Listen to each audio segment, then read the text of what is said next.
in this case? It looks like basically empowering all genders, like a sort of gender equality, where all men and women are represented on the same level. It looks like giving women the power that they deserve in the societal sphere. Secondly, what is monogamy and what does it look like in this case today? A, it looks like a man and a woman getting married, but once they get married to only one wife and like one husband. It's basically just that sort of relationship between one wife and another. Now, what is basically a norm? A norm is a belief that is highly believed in society. That is to say, majority of society is more likely to buy into this norm. Now, how does a norm actually impact society in this case? A norm impacts society in two ways. A, it determines the way society perceives a model, or the way society perceives the way it can progress. B, it determines a change in society. So basically, when a norm exists in society and you want to perform some sort of change, it will basically advance and advocate for that change.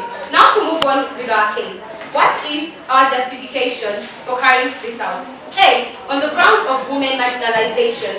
We have to acknowledge the fact that for far too long, women have been marginalized in society. They have been denied their rights. They have been underrepresented. They have been subjected to doing only one thing in society, which is to fall on the needs of the male gender. And we need a change. We need a way to make this and eradicate this from society. That's why we believe it is justified. Two, we believe in gender roles. What is this? Like, in society there exists gender roles. Like, it is perceived that in society, a female is supposed to be at home. Like when he gets married to a man, they're supposed to be at home and like carry out the children things, bathe the children, take the children to school, some sort of thing like that, drive them to school, bring them back from school. Now, how does this actually affect the woman? In this case, a woman is actually less likely to do what she is supposed to do, like to enjoy herself or to go and do other things, given the fact that she's given a whole lot of work in this sense. Unlike the man, who is only supposed to head the family in many instances, you'll actually see instances where men actually give them the more dominant role, while men actually the ones who actually work on top of the women. Secondly, we have, it is actually a ground of enslavement of women, which will be actually explained further by our second speaker. I rest my case by saying that both side proposition, both the side which looks out for gender equality for both men and women. Thank you very much. Case scenarios where women are dominant? Who say majority? Majority, right? Okay. So can you give us the statistics to show that? No, thank you very much. Yeah. Thank you very much. So, do you believe that, how do you sure that this is going to cause gender emancipation? That is going to be handled by our second speaker, as I characterize in my first speech. Thank you very much.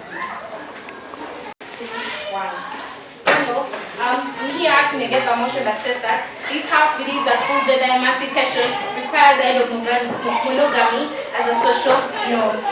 Using the same rule, the existing act is justified when the harms outweigh the benefits. They explained the key roles already, where monogamy is when one man marries one woman, or one man marries one man, one woman marries one woman.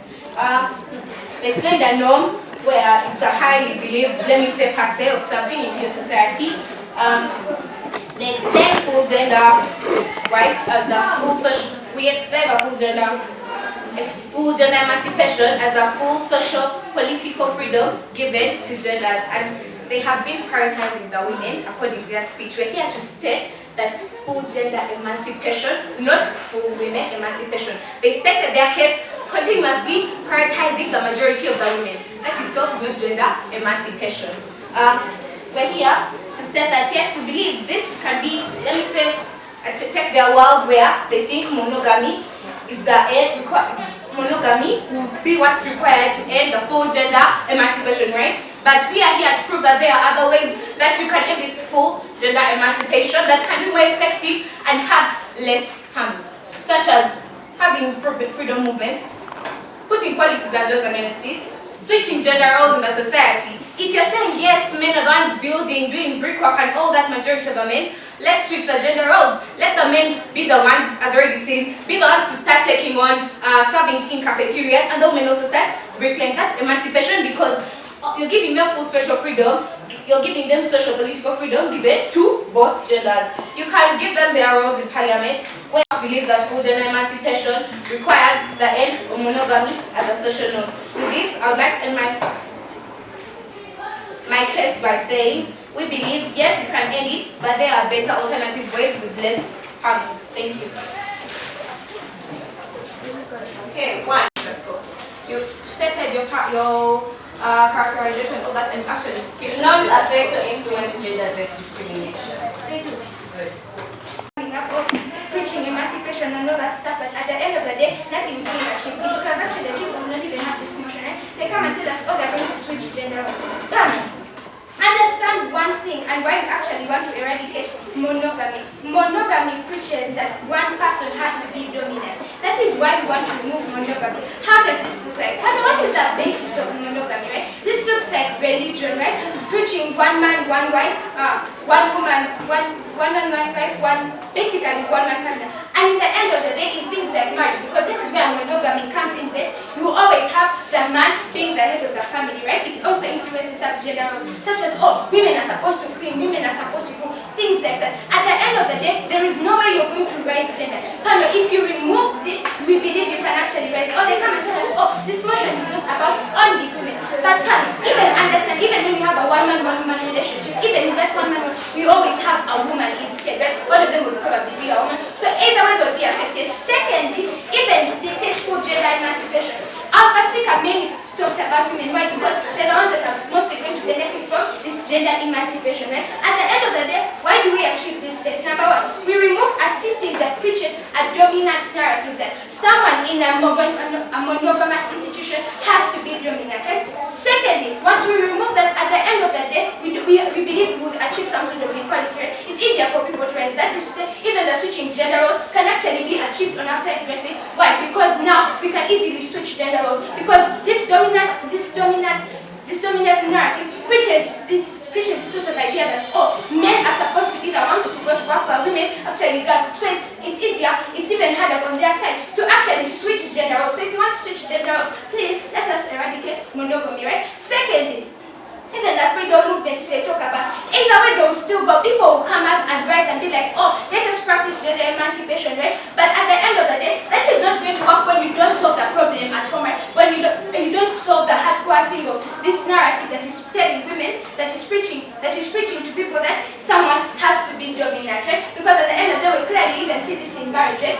That someone has to be on top, there's always supposed to be the head of the family. Even when we turn it the other way around, even in some scenarios like they say that there's a woman that is the head of the family. Even so in that case, we believe that we want to remove any dominant narrative that makes someone seem that they have to be dominant and then literally undermines everyone. Our side of the house basically wants to lift everyone. Once you want to achieve a society that lifts each other, remove a narrative that shows that one person is higher than the other. I've already told you, first of all, your things are status quo level. Secondly, to achieve what you want. I did. Secondly, the things you want to achieve, you have to first remove monogamy. How? But I told you, monogamy bases, yes, I'm explaining, bases on the fact that one person has to be dominant. If I know I'm a man, I'm supposed to go to work, there's no way you're going to tell me, honey, go and cook and they allow. That's not going to work. So in order to achieve what you want, let's do monogamy. I'll ask you how. Let's explain what monogamy is and how it works. Thank you.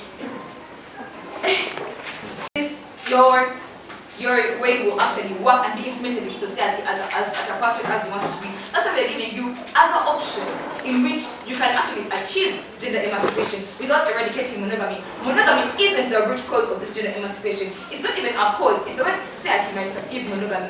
First of all, as you said, you can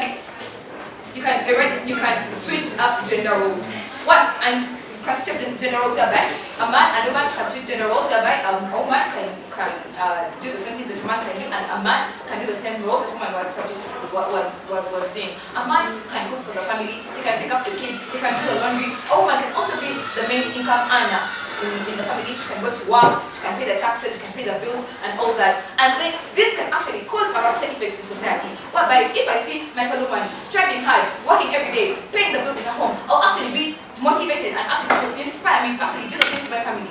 Actually inspire me, but even the man, he can also start taking care of the children, he can start doing the laundry and all that. And then monogamy doesn't necessarily have the other in the same monogamous relationship. you don't explain that. And then we don't believe that two partners being mutually exclusive means that there will be suppression of or oppression of one's rights just because they are mutually exclusive to each other. They can actually be at the same level and status in their same relationship of being only two in the relationship. But their rights as their specific gender won't actually be deteriorated. That's because maybe he's a man or maybe she's a woman. They actually won't be suppressed just because they are mutually exclusive with each other. And we actually do give you mechanisms in which emancipation of both these genders, by the way, both these genders, not just women, even men will actually be emancipated and actually live set up in their different gender roles, because we give you, they can actually switch gender roles in their relationships. They can actually focus on each other's rights. We can actually take each other's rights into consideration. And as I said,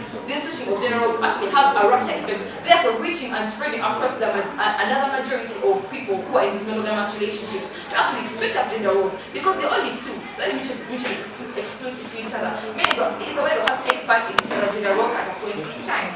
And with that, so different from status quo. Because status quo doesn't take into consideration that gender roles are being switched. Do you acknowledge the impact of a narrative? Yes. What is your sense in this debate? Our sense is that both genders can actually be fully emancipated while in their In marriage, is it preach that the man has to be dominant? It is preached that the man is the initial provider, but it doesn't necessarily It isn't about which one is actually achieved easier. It's about which one creates the urgency for change more. We are in equality on our side. But also, when you believe monogamy is how society should actually be, i.e. when you believe it's a dominant social norm, you create a tradition that further limits women or like full gender emancipation. Truth, one thing I'm going to focus my speech for that time factor. One, what did they tell us? They told us, oh, our model, we're going to end up prioritizing men. Not that men are already dominant in society. On our side of the house, once you eradicate this monogamy as a dominant social norm, there's a way you put them at the same level as an equal level, because you like break this tradition. But that's not true. Let's actually look at what they tell us like the alternative. They say, oh, we're going to switch gender roles, movements, and like cause the panel. This is already status quo. They give us nothing different. Current status quo is what is actually happening. Current status quo, this problem still exists. They give us no analysis, so like no new alternative as to how they're going to change it. Third speech cannot bring it in to bring new matter. Now, also let's look at how they say, oh, in a woman-woman relationship, this is still going to be okay. Note that these are very rare cases. We're looking at the vast majority of people, which actually affects like the vast majority. But now let's actually look at the justification. We told you that this further entrenches gender-based discrimination in 3 ways. One, monogamy limits women's ability to switch gender roles, i.e. because of the immense amount of work and because there are only two people at the end of the day. Society believes that, oh, the man has to go to work, or the man automatically has to stay at home and like cater for the family because of the dominant social norm as to how man is responsible for the family, the woman is responsible for her children. But also too, society already sees a man has like more ability to actually work or like more ability to be the breadwinner. So when you narrow it down to two people, you automatically make people choose that the man has to go and work and the woman has to stay at home. Why is this bad? Because at the end of the day, the woman has to balance between her work and also her children. This doesn't even sound plausible, but also know that when the woman has to balance between her work and her children, when the woman has to balance between work and children, at the end of the day, this also affects like her work ability. It affects how she's going to work.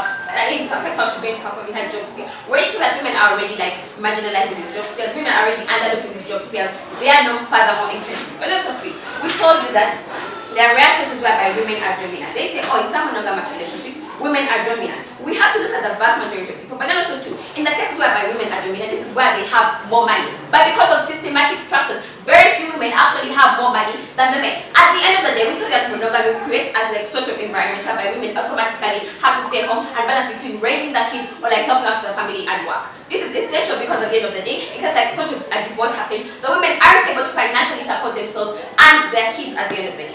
So at the end of the day, what do we bring to you from side proposition? Side proposition believes that to achieve full gender emancipation, we need to eradicate monogamy. We're already showing how monogamy actually further entrenches women, and we're already telling you that like eradicating this as a dominant social norm is actually going to bring full gender emancipation. Note that this debate isn't about which one is actually easier to achieve, but rather which one creates more urgency for change. I.e., when you eradicate it, which one will create the biggest change in society? Thank you.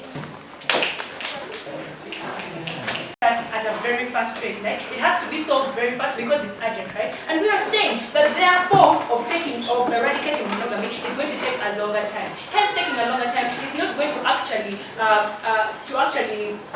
solve the problem of urgency. We are saying that this thing is urgent. It's going to take a long time to remove monogamy because this has been in society for a very long time. By the time we say that monogamy is a social norm, we are saying that it has been in society for a long time. It's going to take long for you to eradicate this from society because it's already in society. It's going to be hard for you to change people's views, right? But these people come here and say that this is about urgency. The time that you're going to take removing the monogamy is not going to solve the problem of urgency. And we are saying that switching gender roles is a better case. Why? Because in this era and age, women are actually more educated and have more finances. Hence, it's going to be easy.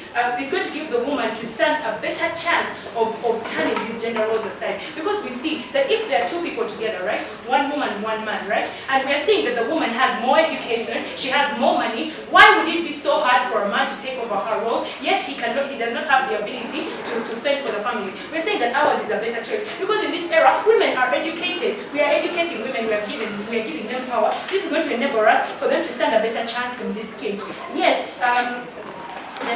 they talked about how women have money and how I say that it's going to stand a better chance. We're saying that how will you remove monogamy? We're saying that monogamy has been there for a very long time. How are you going to remove it? It's going to take a longer time. It's not going to solve the problem of gender inequality because we're talking about two genders being at the same point, right? We're saying two genders should be given same social or political freedom and all genders should have equal opportunities. But you're concentrating on women, right? And you're leaving out men. This does not fall in our debate today. They talked about how women are the vast majority, but we're saying that in the debate it talks about gender emancipation. We're talking about both genders and we want to put them at the same place. But this house, so we are saying, why should you vote for our side? Vote for our side because our policy is easier and it actually centers the problem of urgency. It's going